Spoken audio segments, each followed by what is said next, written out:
Nosotros vamos a votar a favor de esta proposición no de ley porque se suele decir que lo que abunda no daña. Y si hay un anteproyecto, pues será bueno que antes de que ese anteproyecto llegue a esta Cámara, todos los ciudadanos y ciudadanas tengan conocimiento de cuál es la posición de cada cual. Y a poder ser sin escudarla en la falta de informes, falta de resoluciones preceptivas, etcétera, etcétera. Sino que vayamos al contenido, si nos parece bien o mal lo que está pasando con esta realidad. En su momento, nosotros y nosotras desde Euskal Herria Bildu ya dijimos que lo que hacen los bancos, que la práctica sistemática de los bancos roza la usura y el expolio. Como decía David Harvey, el expolio por desposesión, la acumulación por desposesión se puede producir fuera de las fronteras o dentro de las fronteras con las poblaciones más vulnerables. Eso es lo que hacen los bancos de manera sistemática. Y me empiezo señalando a los bancos, aunque sé que vamos a hablar de entidades de créditos no adscritas al sistema bancario, porque no quiero dejar pasar la oportunidad de señalar una cuestión. ¿Cómo se explican las preferentes si no como usura? ¿Cómo se explican las comisiones desmesuradas cuando a los bancos no les iba tan mal tras el rescate, sino como usura? ¿Cómo se explican, en definitiva, que la remuneración a las cuentas de depósitos de los ciudadanos y ciudadanas estuvieran siempre por debajo del valor que ellos tenían para el dinero? Pues como usura. La misma usura que hace que en el 2011, por poner un año, podía haber escogido cualquier otro, que en el 2011 el número de desahucios que se llevaron a efecto por acción directa de los bancos fuera de 58.241 en el Estado español.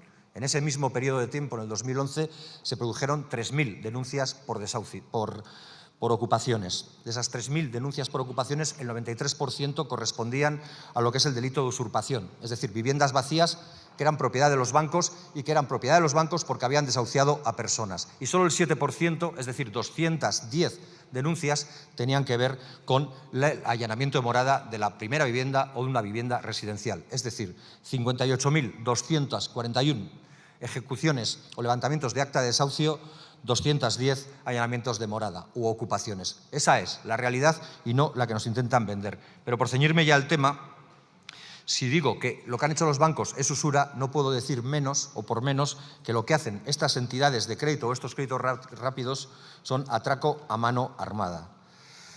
Porque lo hacen contraviniendo incluso sentencias del Tribunal Supremo del Estado español, que allá por el 2015 decía que para considerar un crédito y un crédito rápido en profundidad algo referente al crédito usurario, es decir, a la usura, se tenían que dar dos condiciones. Una, que se estipulen intereses notablemente superiores al interés nominal del dinero. Y esto siempre se produce.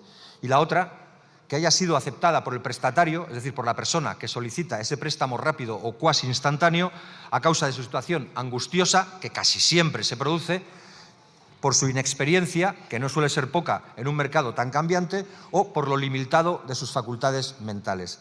Bien, pues hay diferentes estudios de diferentes asociaciones de consumidores y de diferentes bufetes de abogados que no tienen precisamente los mismos intereses que las asociaciones de consumidores, pero que ven cuál es el problema de parecida manera, que dicen que la información que ofrecen es confusa cuando no nula, que las comisiones que practican por morosidad o por la cláusula de cancelación son salvajes, porque rondan porcentajes que se disparan incluso por cientos o de miles por ciento. Que los honorarios, porque así lo llaman, y no los intereses, son intereses que van desde el 400% hasta el 5.000%. Acuérdense que una de las cláusulas del Tribunal Supremo para declarar como usura o crédito usurario algo era que fuera un interés o que se practicara un interés notablemente superior al interés del dinero. Póngale que esté en el 3%, en el 4%, en el 5% o en el 2%, como ha estado en los últimos años. Aquí estamos hablando del 400 al 5.000%. Todavía habrá alguien que diga que esto es razonable, que esto es normal. Pero hay más.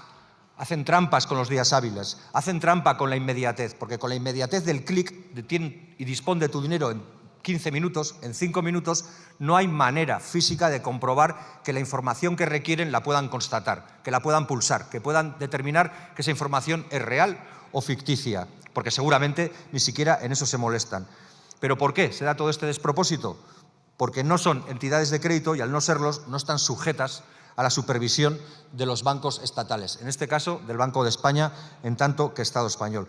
Por tanto, y para finalizar, nosotros siempre estaremos a favor de leyes contra la usura, porque desgraciadamente Perdemos mucho tiempo legislando y apoyando medidas para favorecer a los sectores tractores de la economía, y no sé por qué piensa que la especulación y la reproducción del dinero es más importante que la industria y la reproducción del trabajo, pero nunca o casi nunca tenemos espacio para denunciarles y para ponerles frente al espejo de la indignidad de los hechos que provocan.